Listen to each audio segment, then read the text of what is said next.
everyone, I'm Kendria. I need you to go like, follow, and subscribe Soul Productions.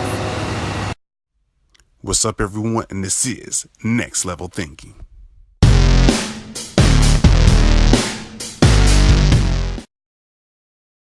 What's up, everyone? It's another episode of Next Level Thinking, where we always bring you inspired guests to help you take it to the next level. It's your host, Chris Holmes, as always, but today I have a special guest by the name of Antonio T. Smith Jr.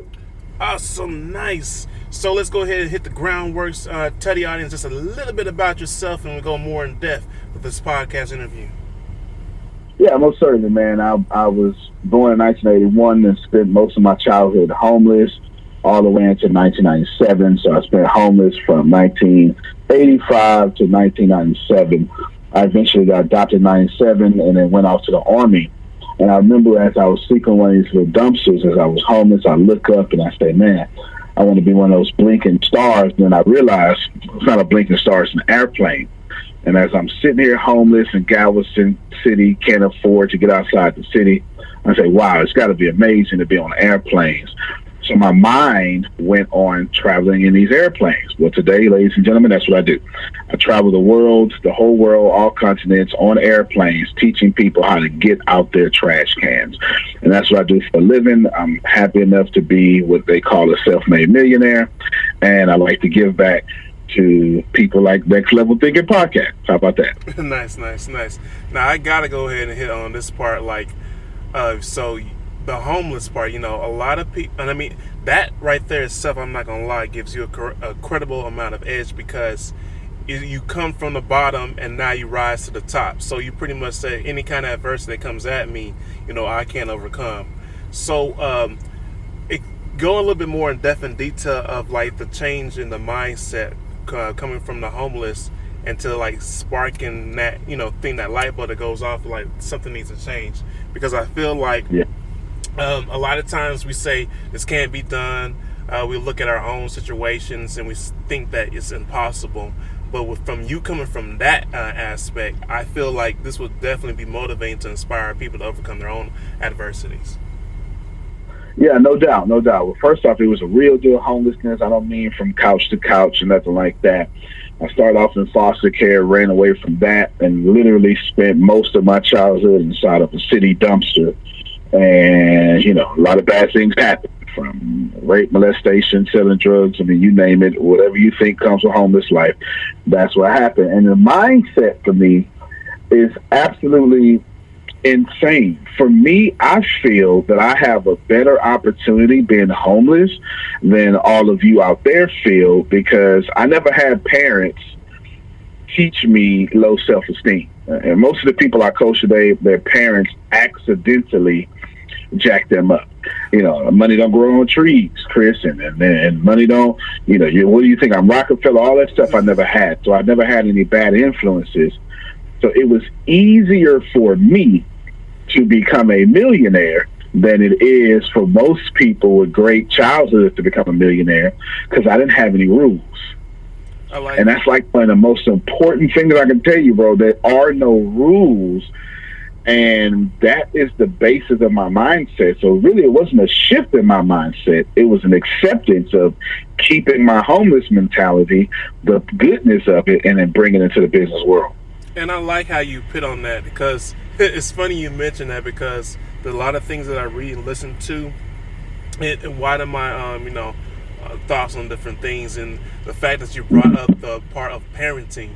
And that's one thing that I've been saying a lot to my friends, and kind of like make that change the mindset, because like when you a baby and you're getting raised by your parents, that's pretty much all you know. And when you don't know, I mean, it's one of those things. But once you expose yourself to newer things and you want to try to change, it's like that.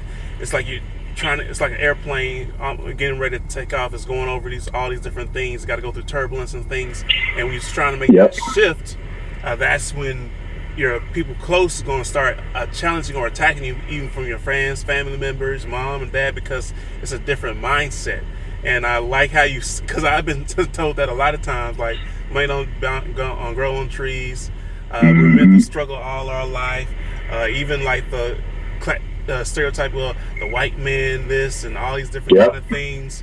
Like you need to work with this, or we're going to work just to survive, paycheck to paycheck. I mean, and in the beginning, I mean, that's all I thought of, and I'm not gonna lie, because I am, growing and continue to grow. But like now, I'm looking at all this, I'm like, that was extremely negative, and I'm so glad I woke up out of that, because you form your own reality based on your perception. Yeah, absolutely. And reality is perception, right? Your perception manifests your reality, and you were on the path to manifesting all the poverty they were accidentally teaching you. So kudos to you for breaking out of that mold. That's one of the hardest things to do. Appreciate it. Now with that, I have to really hit on this one, and I know it's going to be a real sensitive one, but I feel like this is one of those topics that's got to be addressed. Now, of course, growing up as African American in a black community, as we all know, the church is our stronghold when it comes to like spirituality, togetherness and things like that. I'm pretty sure you know where I'm going with this too. Now I'm not boy, you should have a good interview right now, I'll tell you that. And this is one of the things that I challenge even my family today is the good and bad views when it comes to money. And like I can actually just have a whole podcast among this itself, but I'm gonna still touch on it. But I feel like when it comes to religious views, a lot of negative views can stop somebody from actually obtaining wealth, because there's no disrespect to any kind of practice. Everybody has the right to that. But at the same time, when you pretty much say like you're not supposed to have this kind of money, or if you have this kind of income, 6 figures, you consider it like in another subcategory, and it makes a person feel bad for earning more. So it creates a whole negative kind of feeling and vibe around it. So I'm gonna let you take the floor, because I know you pretty much have heard it on this. Man, all right. He wanted a good podcast. Man, all right, let's see. I'm going to allow the stones to be thrown at me, but before you throw the stones at me, let me say first, I have a few degrees. I'm grateful for that. 2 of them, I have a bachelor's in Christianity, and I have a master's in theological studies. I've actually written a commentary on 1 Kings chapter 17. It's called God at War.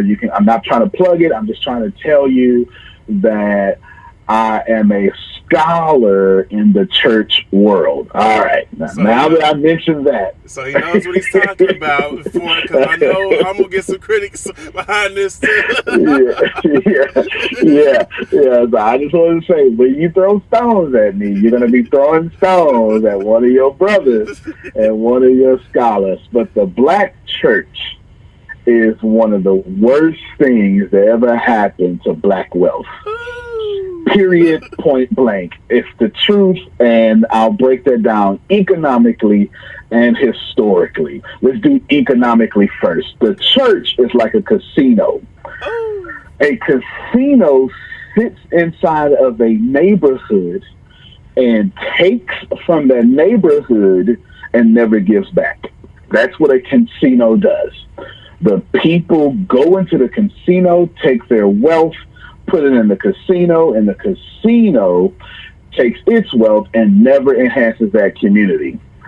That is what church, for the most part, is. Now, I mean local church, right? We're not talking about the big C church, the universal church. We're not talking about the mission of the church. We're not talking about the Christ of the church and the original intent of the church, the ecclesia, the purposeful gathering of people, right? We're not talking about that. We're talking about what the local body has done to the original mission, okay? Now, he asked for this, okay? I didn't ask for this. He asked for this. So the church is when it comes to economics, a casino is to that what a church is to a casino. Church sits in the community gives to it, but then the church doesn't give back to the community. Now, that's economically. historically, we've got a couple of issues with the black church. You got historically, and you got history, and you got historicity. Okay. Historicity cannot be changed. History, you can. Oh man. I'll give you an example of history. History is to say something idiotic like slavery was good, or actually the Civil War was fought for economics. Now, we know the Civil War, historicity says the South had slaves. Mm-hmm. History says I can make Hitler a good person. He was a great person, right? So history you can have an opinion on, but historicity, a real word, means the actual depiction of people and events. You can't change those, okay? You can't change that the South had slaves. Hitler killed a lot of people. You can't change these things. So let's do the historicity of the black church. Historicity, the actual events and people, the accurate of them, says this here. Says that the black church has been given money since 1800, and the black wealth has gone nowhere. Okay. Historicity, $65 million a weekend goes into the black church and never goes into black wealth. Historicity also says it's not the black church's fault because the black church don't make the laws that will help you get the black wealth. Case in point. Last point I'll make about this. Case in point. Chris says, hey, my man, you know what? We're going to donate to the church. Church says, good. Then the black church goes to a white bank that then pushes them out of their neighborhoods, right? Oh, man. So what happens is the black church is one of the worst things that ever happened to black wealth, historicity-wise, okay? And that is the truth. Now, it's not that I'm against the church. It's just I'm also versed in economics. And since I understand economics, I understand that our black leaders have become pastors and entertainers. And that's not necessarily a black leader. Black pastors are awesome, and they should be leaders. But their wealth only goes so far, and we say, ooh, pastor making $100,000 a year, that's wealthy. Pastor making $65,000 a year, that's wealthy, but that's not wealthy, because if you stand him next to a dentist, he pales into comparison. Now here you have old, black, amazing pastor who has done everything for 50 years perfectly. He's lived like Mother Teresa and Jesus Christ combined. And the dude that has 50 times more wealth than him is a dentist named Ralph. He just went to school. You understand? All right. He asked for that, y'all. It had nothing to do with me. Yeah. I can drop the mic right there, like, oh, that's the whole podcast. But yeah, that is definitely one of the things that, because I'm more of an open person, and I feel like we need to start addressing things, especially like it's like the elephant in the room that people are afraid to hit on things. But if we're ever going to learn, we need to talk. And I mean, we need communication as foundation. So I'm glad of your expertise and your statements on that, because appreciate you. And I'm active in the church. My church works a little differently. The money in my church bounces around 16 times before it goes out. And it's a predominantly black church. So I'm active in the church. Don't want people to get it twisted. But that was just economic and historicity facts. Yep, nice. And glad how you put it out there that way. Keep the stones in your hands. So look, we're just putting it out. They go throw them anyway. Yeah, we're just like, But I can afford to go to the hospital. So with that said, I want to build off of that. And when it comes to this is another heavy hitter now. I've got thrown stones on this one. Okay, good. But a lot of people, when it comes to the word investment, period, I feel like there's a huge confusion. People, want to invest in the things like, oh, I'm going to invest in this car, and I'm like, that's a depreciating asset. Like, do you realize the moment that you drive this car off the lot, it has lost possibly thousands of dollars? And things like that. Or people want to take their money and putting into, like, let's say clothes, nothing that actually will generate any kind of, let's say, income for them. Is, if anything, is just taking money out of their account, and there's no way they can grow from that. And and it's like a back and forth battle, because, you know, with our culture and things like that, we like to be stylish, flashy, and things like that. And trust me, I'm good with that, you know, as long as you can afford it and you're not hurting yourself to the point where you're living check to check. Now, if you're trying to live that lifestyle and you're living check to check and barely paying your bills, there's something wrong with that. So I want you to kind of clarify the word investment, so that people can understand, like, what is an actual investment and what is actually hurting their accounts. Yeah, absolutely. So I'm going to borrow from two different people so we can have a great understanding. Let's first go with Robert Kiyosaki and his book, Rich Dad, Poor Dad. He beautifully defines asset and liability. It's one of the greatest definitions I've ever heard in my life. Asset puts money in your pocket. Liability takes money out your pocket. Okay? Now, in order for me to talk about investments, I had to explain to you what an asset and liability is. Now, let's go over to Gary Vaynerchuk. Okay. Gary Vaynerchuk, Gary V, affectionately as he is known, and of course, us both being millennial. Well, I'm a millennial. I'm not. You might be a bit on the younger end than me, but you might be a millennial, or you're right under that generation. Either way, Gary Vaynerchuk, we are his target audience, right? Right. And he says the fastest way not to own Ferrari is to buy a Ferrari. Now that blind blows people right there. Man. Right?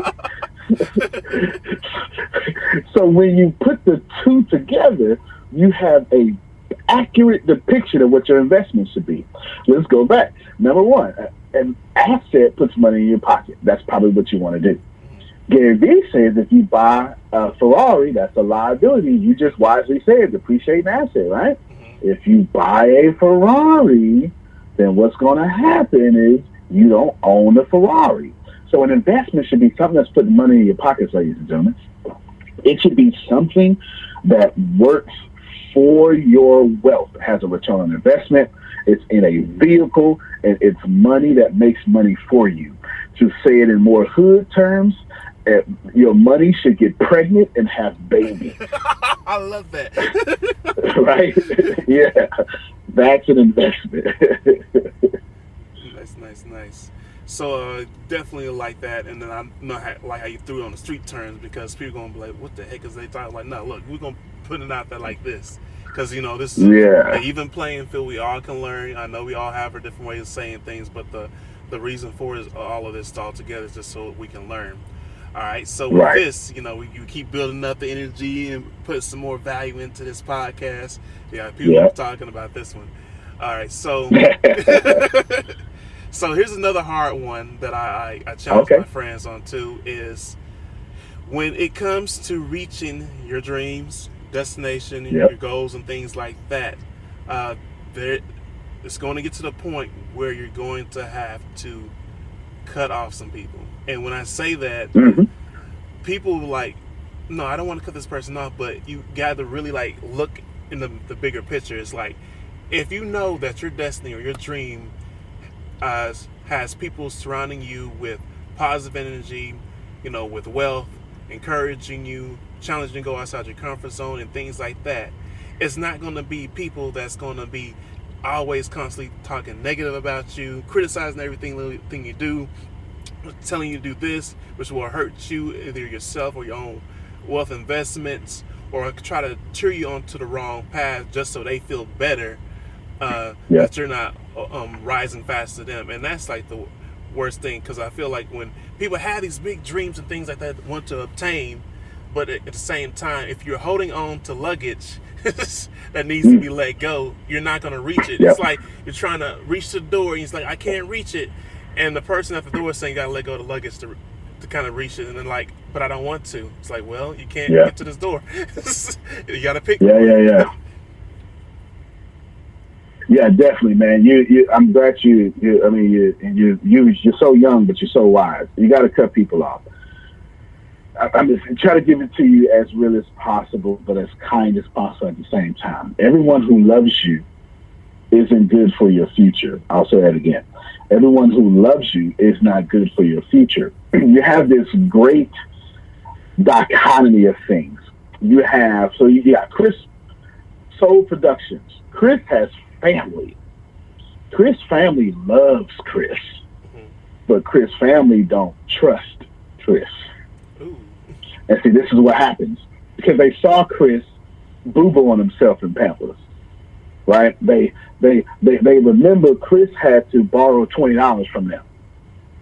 They remember Chris got his car dinged up and couldn't afford to pay it. So they love you, but they don't trust you to get them to the next level. So what Chris has to do is say, I love y'all, I appreciate y'all, but I have to go find people who both love and trust me. So now Chris got to work on his craft, got to get Soul Productions off the ground, got to make it all happen, and then boom, now he goes finds a new family that trust him because he has the word that blesses their economics. Then they love him because his character is intact. So now he fuses this great dichotomy. Where there was no trust over here, there's trust over here. And then where there is love over here but no trust, there's no money. Ladies and gentlemen, whenever there's love and no trust, there's no money. Whenever there is trust, there is always money, even if it's a lack of love. Because if they know you, they'll follow you. If they trust you, they'll buy from you. Period. Point blank. So what happens is Chris got to let people go because their love for him is stopping his money. And we can't handle it that way. It's too hard. When I say it that way, it's like, oh, man, come on. But I love them. You should love them. You're supposed to love them. Notice, nowhere in my conversation did I say good or bad. Right. This isn't about good or bad. This isn't about, this Chris auntie. She's good. Just because you cut somebody off or just because you limit your time with them doesn't make them a bad person. It makes you serious about your future. Some people, you just got to let go. Now, when it is come to the bad, think about it. Some people just carry around poison, and you can't have a prosperous future with a bad poison. Exactly. Like a crazy ex is going to talk about every negative thing on the man. Exactly, right? Yeah. Convincing you to buy a new car when you could have bought an apartment complex. And then you're kicking yourself in the head, like, why did I do that? Well, yeah. So definitely. That's another mic drop. We just dropping all kinds of mics. Like at this point, we got to buy a whole mic set. So, okay, I want to, matter of fact, after this rate, I'm just coming with all kind of heavy hitters. So I want to hit with this one. Go ahead, man. You'll probably love this one. I think the importance of group economics. This is, I think, a big one, especially from us. Is we're so used to being independent. I can do it all by myself. Mm-hmm. I don't need your help. That's why we broke. That's why we broke. And a lot of times, we try to do all these things by ourselves, and we're struggling.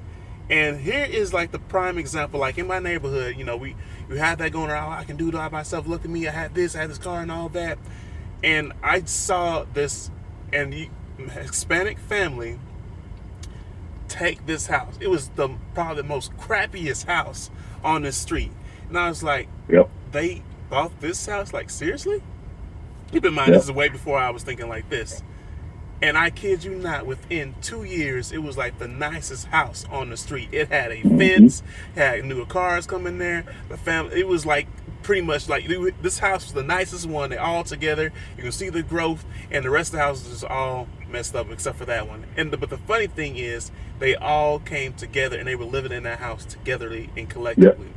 And here's the thing: they not only did that, now they're trying to buy up other different people's properties around in the community so they can bring their other family members and so they can enjoy the wealth as well.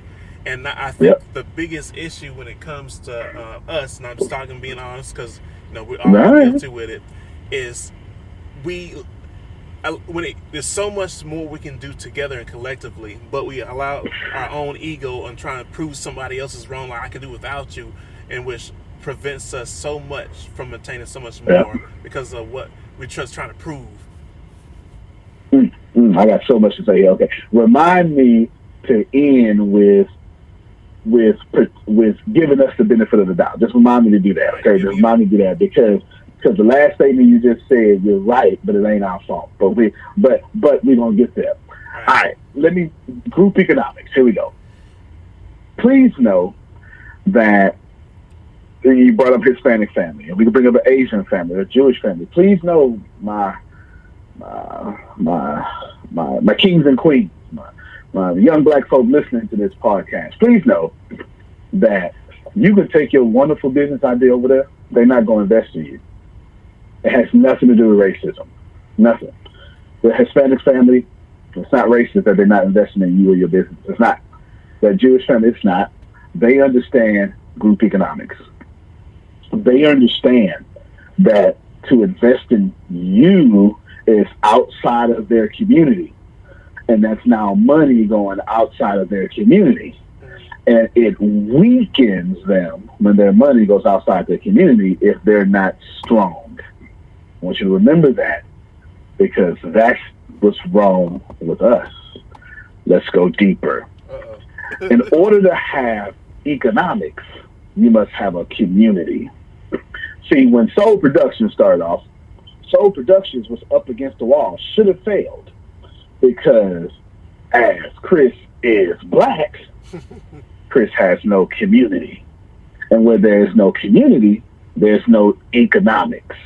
No community, no economy. No economy because you don't have a community. Here's how it works. Chris says, hey, start Soul Production. Everybody black, come on, bro.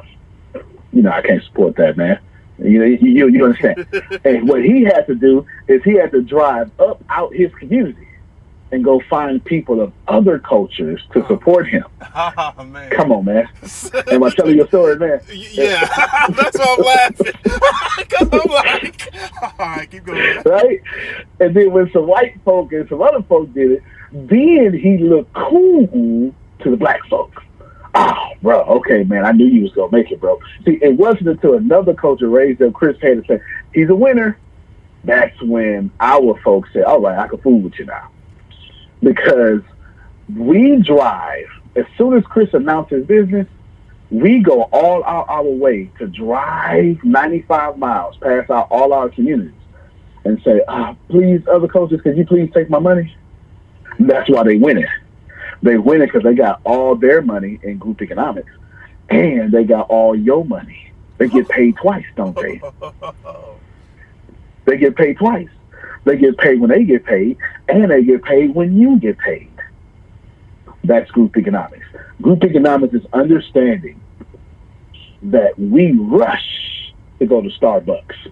We rush to go to Gucci, but we never go to what's black-owned, black economic, right? And this isn't a race talk. This is group economics. Now, let's go back to you Christians. Your God said, oh, Hebrews, separate yourselves, segregate. And don't eat fish because, them Tyrans and them Phoenicians, they eat fish. Don't eat pigs because everybody else eats that. Plant gardens and grow.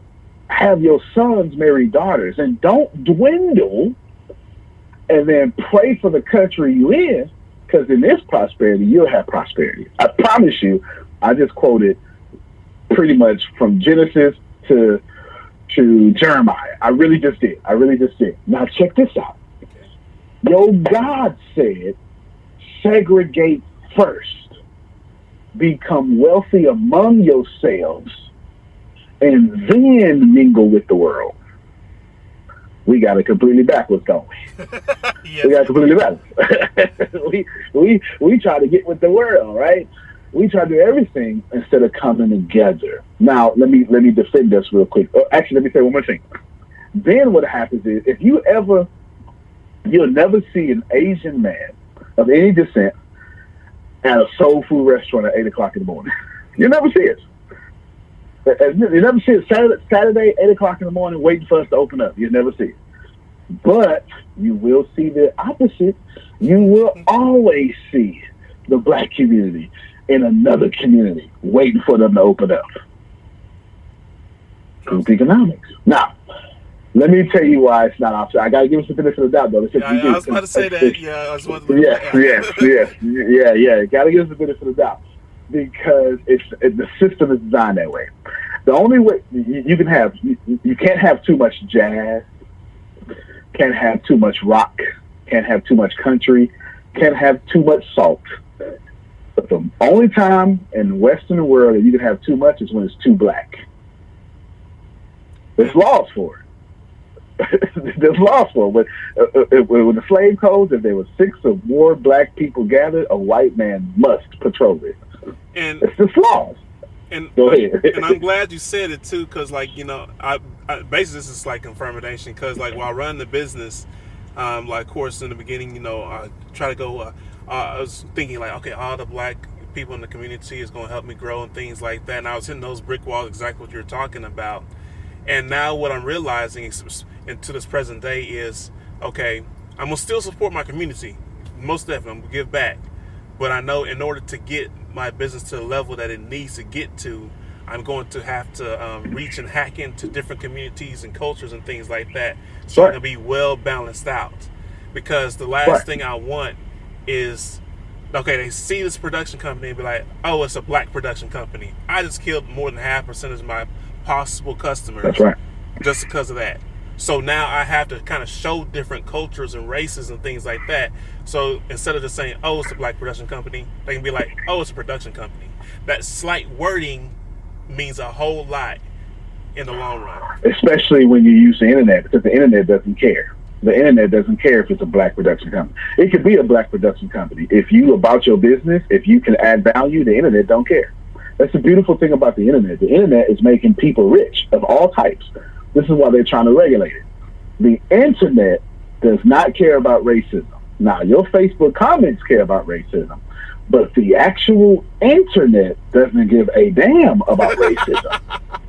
It doesn't, not at all. You can be a great production company. As a matter of fact, after this recording, more people of color won Oscars last night than anyone else. Mm-hmm. The internet, you can dominate over the internet because if people see you got the juice, that's what they want. That's what they want. Exactly. That's what they want. So I got to give a cautionary word for since I've been on blackness for a while. I got to give a cautionary word.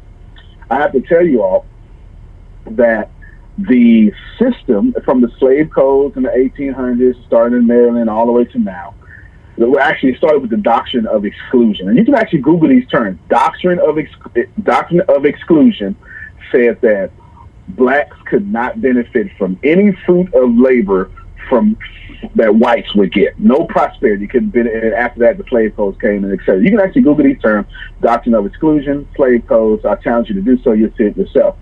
But what happened was they wouldn't allow to help us. If a white person were to help us, that white person would now be treated like a black person. Okay, now they would be excluded from the labor, from the benefits of being white. That's how it was. This is why today white people are so afraid to help us. Because even though it's not law, it's still culture. They help us. Oh, you know better. You know better, Bobby. You know better, Bobby. Don't do that, right? Mm-hmm. They help us, then they wrong. Now check this out. It's a two-way street. White folk or folk of dominant culture continue to help people of color. Continue to do so. You'll be blessed for it. People of color, please listen to me. Let white allies be white allies. See, they couldn't handle that one. Stop punishing people for actually trying to help. Everyone's not culture appropriating. Let them help. I'm not saying we need white saviors. I'm saying when you get a Bernie Sanders, damn, let Bernie Sanders be Bernie Sanders. You got to do what you got to do on both sides if you want to win. But anyway, we're not going to solve that debate on this podcast. It ain't been solved ever. So we're just talking and getting attention. And giving a lot of amount of value, and I'm glad you said that too. So I'm going to throw out one more deep question, and this is going to go a little bit more into that, and then we're going to close it out. Cool. We'll probably go. You got it. So, what is the actual? Ask what you want. I ain't worried about it. All right. What is the actual journey of what it takes to get on Forbes, and what is the confusion of what people think what it takes to get on Forbes? Fair enough. That's pretty good. That's what. Well, I am grateful that I've been on Forbes many times. I'm grateful. Okay, let me point that out. All right. The actual journey is actually. Let me tell you what people think first. What people think is money, money, money, money, money, money, money. But that's not the truth. Okay, it does take some money, but that's not the truth. Because when you think money, money, money, you become money focused. Anyone who is money focused doesn't have it. That's the deal. That's the deal you make with the universe. If you're money focused, you don't have it. You got to be people focused if you want to have money. Because there's only three things you need to be a millionaire. Number one, you need a product. Number two, you need business systems. Number three, you need to serve people. So what people think is, let's have a lot of money to get you there. But you can't get a lot of money if you don't serve people. Now, here's what it actually takes. What it actually takes is for you to actually give more than you receive.